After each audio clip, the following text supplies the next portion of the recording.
Hi friends, என் பேர் ரேவதி. நான் ஹீலுக்ஸ் CB2ல் கன்சல்டண்ட்டாக இருக்கேன். இப்போ நம்ம வரகரிசி பிரியாணி செய்ய போகிறோம். அது எப்படி செய்யலான்னு பார்க்கலாமா? அதுக்கு தேவையான பொருட்கள்: இது தாளிக்கிறதுக்கு பட்டை, கிராம்பு, ஏலக்காய், நட்சத்திர மொட்டு, பிரியாணி இலை, மிளகாய்த்தூள், கரம் மசாலா பொடி, நெய், வெங்காயம், தக்காளி, புதினா, மல்லி இலை, ஆயில், இஞ்சி பூண்டு பேஸ்ட்டு, லெமன், தயிர், சிக்கன் கூட வரகரிசி. நான் 24 ரெகுலர் யூஸ் பண்ணி இப்போ 1/2 kilo chicken biryani, 2 spoon oil, 2 spoon நெய்யில் இப்போ சிக்கன் பிரியாணி பண்ண போகிறோம்.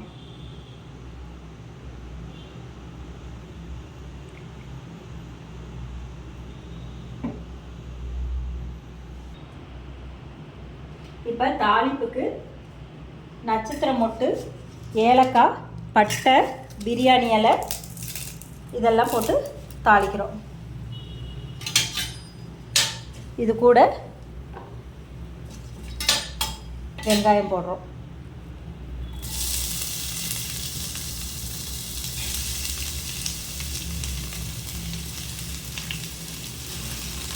இது நம்ம நார்மல் பாத்திரத்தில் 50 கிராம் எண்ணெய், 50 கிராம் நெய் ஊற்றி தான் சமைப்போம். ஆனால் இதில் நம்ம 2 ஸ்பூனு ஆயில், 2 ஸ்பூனு நெய் ஊற்றுறோம். அதனால் இது கம்மியான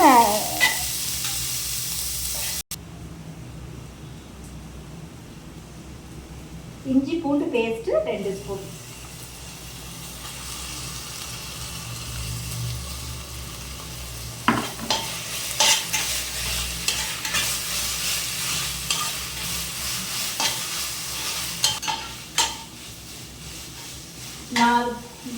இது 4 ஸ்பூன் 5 ஸ்பூன் இஞ்சி பூண்டு பேஸ்ட்டு போடுவோம் 1/2 கிலோ வரகரிசிக்கு.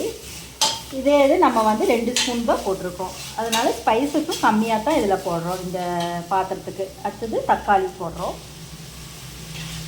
தக்காளி அதே போல் நம்ம 5 தக்காளி பக்கம் போடுவோம். இதில் 2 தக்காளி தான் போட்டிருக்கிறோம். தக்காளி நல்லா வதங்கிருச்சு. அதுக்கப்புறம் 1 ஸ்பூன் கரம் மசாலா, 1 ஸ்பூன் மிளகாய்த்தூள் இதை போட்டு நல்லா வணக்கணும்.